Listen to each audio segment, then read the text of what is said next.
Hello, everybody, and welcome. I am Eli, checking in for the Ufology World Congress, bringing to you a new episode of Cosmic Conversations, where today we are joined by the wonderful Robert Fleischer.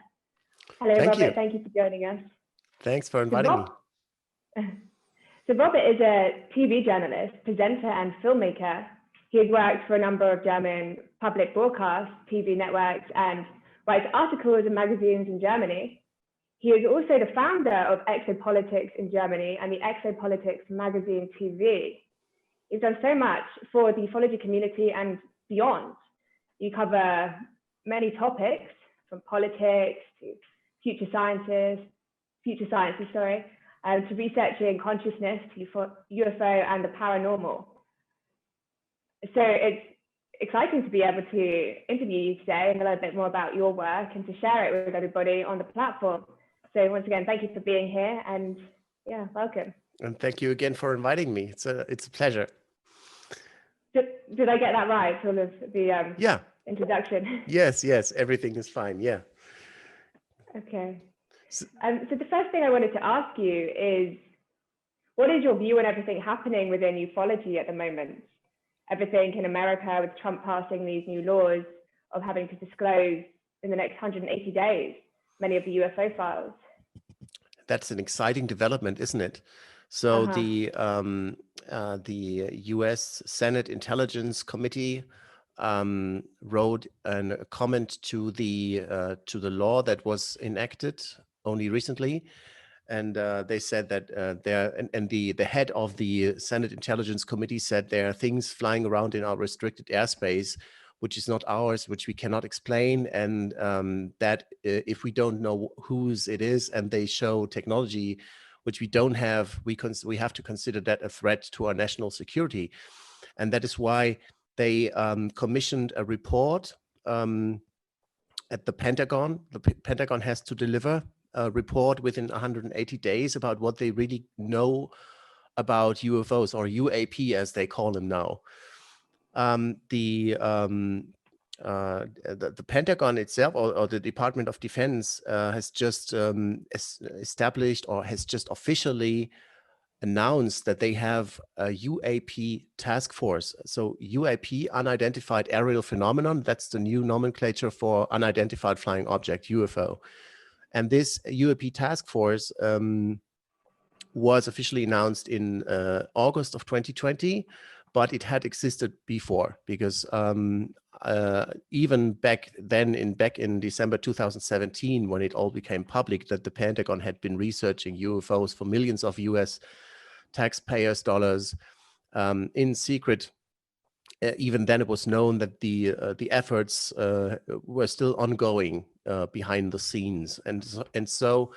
Now the Department of Defense has this UAP task force. The UAP task force has also released 2 reports, but only to the intelligence community. One of them was circulated in the wider international intelligence community among the Five Eyes intelligence members and also other allies. And so I hope that it will also have reached some responsible person in Germany, because as you may remember from my talk I gave in Barcelona last year, Germany is like the black hole when it comes to UFOs. There are no UFOs whatsoever when you ask the German government or the German military. And what is so exciting about this report that they commissioned, that they asked the Pentagon for, was that they also they not only ask for what the Pentagon knows on UAP, but they also ask for AAV. And AAV, that's yet another abbreviation for anomalous aerial vehicles. So that is even, that's very precise, a very precise description of the phenomenon, because now it's about vehicles and it's about anomalous vehicles. And I only saw this abbreviation once before, and that was in a leaked investigation report leaked by the US journalist George Knapp about the USS Nimitz incident in 2004 at the west coast of the United States, where Tic Tac-like tic-tac shaped objects hovered and circled around a carrier strike group, USS Nimitz. And that went on for several days during their military exercises that they were conducting there, and which had to be interrupted because of that UAP activity. And in that report, they call them AAV as well. So yeah, so I found that interesting because I think if, I mean, of course, they will keep the cherries on the cake for themselves, right? They will not reveal all the national secrets or everything they know about this, because what the military is interested in is, of course, the technology behind this. They're not so much interested in beings or, you know, and when it comes to motivations, the intent of those visitors, you know, I don't think they're interested in more philosophical questions like you and I would ask, you know, like, how is your society organized? You know, who is the God you believe in or something, you know, but they would rather ask something like, are you after our natural resources, or why are you coming here? Why are you so interested in our nuclear weapons? Luis Elizondo just recently told me in an interview that he believes they are on a surveillance mission because the actions taken by those craft resemble very much the things that we ourselves would do on a reconnaissance mission. So yeah, so that's interesting. You know, we're all waiting for this report to come out, even though I'm not expecting too much from it. Okay, so you're expecting full disclosure in the next 180 days? Well, you know, why would the US government or any other government reveal the existence of highly evolved, intelligent, sentient beings who are more evolved than we are? Just think about that for a moment. I mean, what would happen if they say, okay, we know that there are people coming here who are, like, let's say, hundreds of thousands of years ahead of us, who have developed another ethic and another moral understanding, and who also have technology which is far beyond what we have. So what would happen next? What do you think? I mean, people would certainly start to ask questions, you know, like, okay, so what's the highest tax rate you have to pay on your planet, for example? Or why do you conduct wars on your planet? Do you have wars at all? You know, is there corruption? Do you have politicians at all? How are your states organized? Or do you have states, or do you live as one on your planet? I mean, and that only counts for the possibility that they really are from another planet. You know, it could be very well be beings from other dimensions, other times, or some other. I mean, you know, we just don't know who they are and what they are. And then it seems like neither the military nor the government know who they are and what they are. They just know that there is some intelligence doing something here, which looks like surveillance, who are not interested in getting in contact with us. And so it would be very embarrassing also for a government to reveal that we have no clue, you know? Yeah. So I don't expect disclosure, you know. I don't think, and also this whole subject is very strictly tied to military secrecy as well.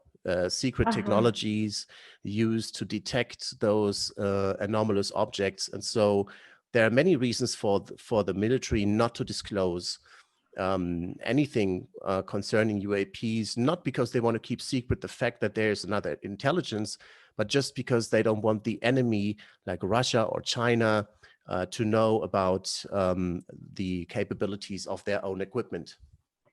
So you wanted to speak a bit about Luis Elizondo. What can you tell me about him there and everything you were exploring with him? I think he's a very interesting person. He's a former or maybe even active military intelligence guy. You never know with these people. He's very friendly. He when he came out, he said, "I'm only going to tell you the truth, and if I cannot tell about it, if I cannot tell you something because I swore an oath of secrecy, I'm not going to talk about it." And that's precisely my own experience with him. When I first met him back in Rome in 2018, we were sitting on a terrace, and I had the chance to ask him some questions, and then sometimes he would just go, I cannot answer that question, it was like that, but when he answered the question, it was very, very thoughtful response. And now we've been watching him for more than 3 years in the public domain. They made a History Channel series, which is called Unidentified, and in 2 seasons already. And we learned a lot of new information and insider information from the military. And also you can see that I mean, they were filming on the carrier, on the USS airplane carrier itself, a pilot who was climbing into the cockpit of his aircraft. So those are images that you don't get if you do not work closely with the US military. But I have to say, none of the information that he has presented yet was ever proven to be false. In fact, on the contrary, he's always been telling the truth. And so it's a pity he cannot reveal more than what he does. He recently stepped out of the To the Stars Academy, and is now engaging in other projects together with with Christopher Mellon and Steve Justice from Lockheed Skunk Works. And I'm really interested to see where this all goes. In any case, I think that the fact that he stepped out in the public and started talking about what he had been doing at the Pentagon has really changed the whole way this subject is being discussed in the public and in the mass media. It's a huge difference now in the United States. The mass media have taken a 180-degree turn and are now reporting seriously on this. And even the Washington Post wrote, UFOs are fact and we have to cope with it or something. And we have to, I don't know exactly what the headline was, but it was more or less like that. So that's really interesting. And it's also interesting that I asked the speaker of the German government about this and said, well, even the Washington Post said, UFOs are a fact, and everyone needs to adapt to that fact. That's what the headline said. And I said, well, no, I can't imagine the Washington Post would ever write something like this. And then later, after that press conference, I went up to him and showed him the press article from the Washington Post. And he said, that's interesting, but it doesn't say anything about extraterrestrials. And I said, well, I never asked you about extraterrestrials. I was talking about UFOs. So the German government is still pretending they know nothing on the subject. And if you ask the German military, they will bluntly tell you that they never had anything extraordinary or anything unusual on their radar screens, which they could not eventually identify. And that is really strange because the Swiss government, the Swiss military have detected unidentified radar returns over German territory. So why wouldn't the German military have detected those objects as well? So I don't know what's going on here. I'm being told by a former general of the German army that this is all because the Americans had been taking responsibility for the phenomenon over Germany, mainly the United States, because they have their largest US bases in Europe are in Germany, and that is why German authorities have never really dealt with this subject. May be true, may also be possible that the Germans do have their own super secret UFO investigation program, and they just don't want to direct any attention to the fact that they're interested in it. Oh, interesting. I never thought of that, but it makes a lot of sense. People say that many of the countries do have their own secret space programs. Whether the facts are there, Well, we'll see. Well, about a secret space program, I don't know. I mean, I know that there's now a U.S. Space Force, and there have also been classified missions to space from the Department of Defense in the United States. But I don't know anything. I mean, there are rumors about this, about secret space programs, like a parallel group of scientists who have been investigating crashed alien vehicles on Earth and had developed it to the point that they are now able to reconstruct the alien technology and are now supposedly or allegedly able to fly to the stars and have brought back a lot of not fortune, but a lot of knowledge about other star systems and societies there. And I mean, it's an interesting story. It may be true, maybe not true. You know, it's for the moment, you know, we don't have any definitive proof that this is the case. You have whistleblowers like Corey Good. I'm sure you're aware of him. Have you heard him before? Yeah. Speaking about all of this. What are your views on that? Well, you know, I have to tell you, I really have problems believing the story from Corey Good. I mean, he expects us to believe that he was, after having worked for so many years in space together with space aliens, he was regressed back in time and space and woke up again in his room, and his mother called for dinner or something. You know, he also claims, from what I remember, that he is the ambassador of the blue avians, alien species, and that he has a message to convey to mankind. And to be honest, I mean, I don't want to sound harsh or something, but I just, you know, just wondering what would happen if I would come up and say, you know what, now I will expose myself. I will tell you I'm the ambassador of the purple avians, and I've come to Earth to declare war on the blue avians.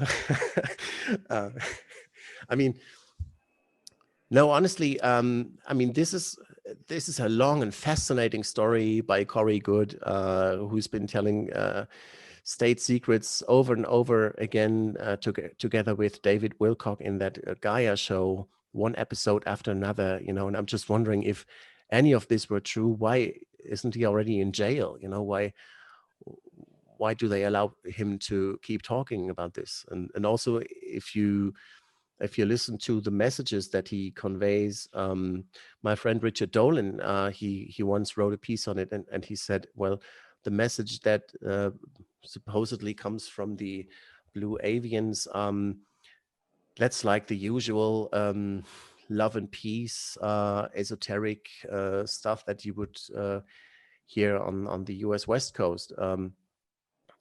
So no, I don't think that the Corey Good story is leading us anywhere. I believe that what we have to focus on now is tangible evidence, military documents, military witnesses, corroborating evidence, working in a purely in a purely journalistic and objective manner, to get more information out. That's it.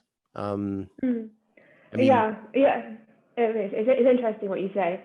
It's always fascinating for me to hear about people's perspective on the secret space program. I resonate with it, but equally it is something, it's very philosophical in many ways. It's a quantum leap in faith in many ways. Going on to the politics that you were speaking about, what do you think is the way forward within the governments? Because all of this is coming to surface. Like you said, it's a matter of accepting that they're here now, or there's UFOs. What is the next step within the governments? Because as it all comes to surface to humanity, there's going to be huge change across the planet. What is your perspective on how this is to be governed? Is there going to be a new type of government, a new type of system? How do you see the way forward there? There's a whole new kind of human society or human civilization emerging right now. we're now in the beginning of the end of the old phase, as I would call it. I mean, look at what mankind has undergone in the past couple of 100 years. You know, the technological development has accelerated significantly and exponentially over the years. You know, just 150 years ago, people were still crossing the land with plane wagons, you know. And I mean, of course, they had electricity, but just think about this, you know. And I remember together with my grandpa, we were developing black and white photos in the basement, you know. And now you have digital phones like this. You can take 3D images and stuff, you know. So, but this is not the only thing. What I think, you know, I'm sure you've heard of Michio Kaku, the astrophysicist from the United States, and he said, and he, I think it was even in your conference, because you invited him 2 or 3 years ago, right? Yeah, he came supposed to be years ago, yeah. And he said, and he came up with the Kardashev scale. The Kardashev scale is a model to describe the possible evolutionary stages of a civilization. And he said, type 1 is a civilization which is able to control the energy resources on its own planet as a whole. Type 2 is controlling the energy resources of the whole solar system, star system. And type 3 is able to control the energy resources in the whole galaxy. So in our case, that would be, well, anyway. And so if you think about this, what it means to be able to control even the energy resources in your own star system, that would require you to be able to communicate more or less in real time. You would have to be able to bridge astounding distances. You would also have to be able to come along well with other species, because you're not the only one, obviously, in the star system, or possibly not in the star system. You would require so many things, but even on a smaller scale, controlling the energy resources of the planet would require that the civilization living there would understand itself as a whole, being able to act as a whole. And he said, and Michio Kaku said, now what is mankind? We are type 0. You know, we're not even yet at the point where we understand ourselves as a whole, where we understand that we are all sailing on the same ship, and that is our collective responsibility to turn this toward a positive future. So right now we're still fighting against each other, and so, yeah, I think if you look at what mankind is undergoing right now with the internet and multinational or supranational organizations, without going into detail, I'm not, you know, I do not agree 100% with each and every decisions those international institutions take, but in theory, I think that's like a good way towards type 1 civilization, you know.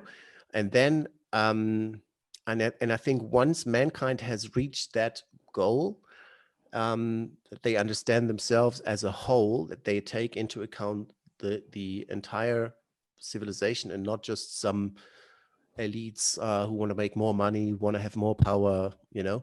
Then I think aliens, if they are really from other planets, we don't know, but I think they would be more willing to communicate with us and to get in touch with us, because right now the question is, who speaks for mankind? You know, we don't know. And if, let's say, for example, the United States have some alien recovered technology, they're not willing to share it with anybody else, because they, of course, it's an advantage for them, and they want to keep that advantage, you know.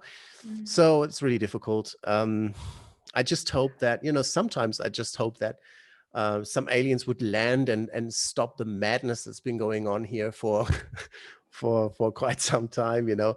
But to be honest, I believe that if I were an alien with sitting in my spaceship circling around the planet, and if I would observe this planet, and I would you know, and I would have my alien drones oversee what is happening in the war zones. You know, I would see, oh my God, they are fighting each other, they are killing each other, you know, and there are children starving, like thousands of children die every minute because they have nothing to eat, you know, and then they have weapons of mass destruction. They kill themselves for ridiculous motives, you know, and then, you know, and then I would also switch on my electromagnetic detector device, which I have on board my alien spaceship, and then I would switch through the TV stations, you know, I would go on Sky or whatever, you know, I would see, oh my God, it's not just that they report on in the evening news about all the wars and all the evil that is going on their planet. No, but they also produce fictional TV shows and movies in order to show people killing each other and all of that. So this must be the species, the Earthlings must be a species which is obsessed by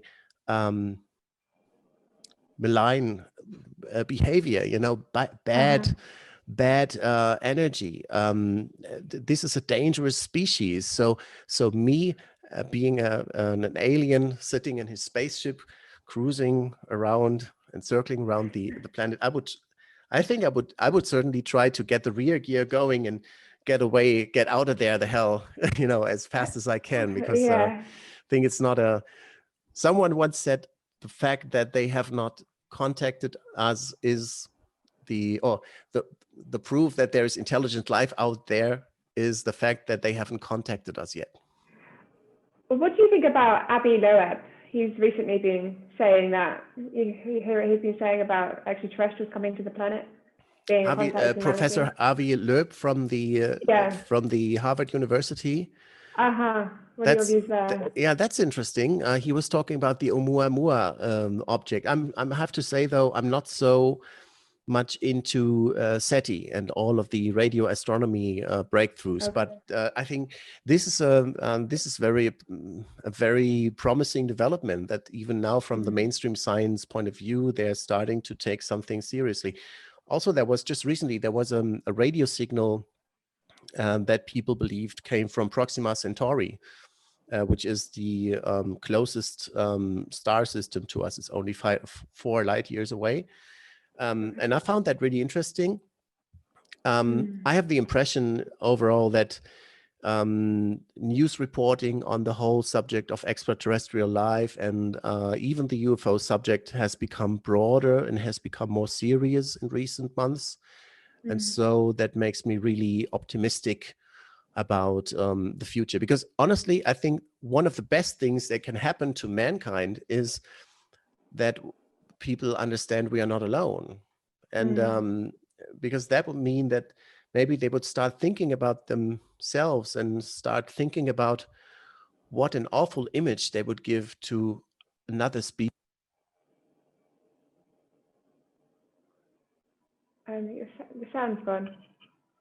I'm sorry. Can you still hear? Oh, yeah, sorry.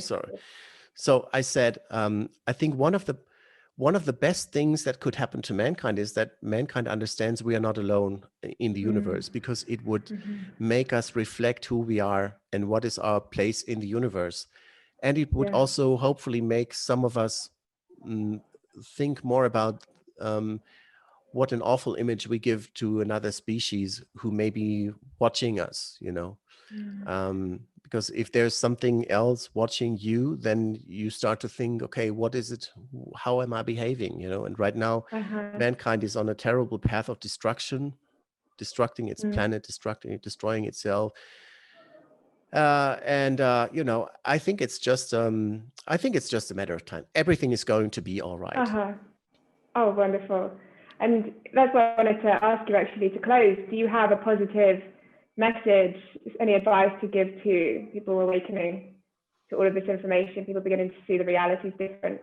you've got a positive message for the future. Yeah, my personal conviction is that the evolution of consciousness in the universe is something innate and something natural in the universe. The universe itself, for me, is a huge. That's my personal philosophy. It's a huge, sentient, loving, and conscious being, and it is constantly reproducing itself and doing experiments with itself, and it is constantly evolving. And so I think that would be my message. I'm convinced that the evolution of mankind, the evolution of human consciousness, as well as the evolution of universal consciousness, is not going to be stopped by some stubborn, power-driven people on Earth who try to concentrate all the power in their hands. I just don't believe this is going to be successful. Because there's a large there's a call of the universe. There's a direction, and things are going to take that direction either way. I'm very convinced of that. So everything is going to be all right. Love wins. Fantastic. Well, thank you so much, Robert, for taking the time to speak to me today and all that you've shared with everybody. It's been amazing to talk and to dive into ufology with you again. So thank you, everybody, for tuning in. It's a beautiful message of hope from Robert that everything's going to be okay. It's all going to work out well. Until next time, thank you. Thank you. Bye.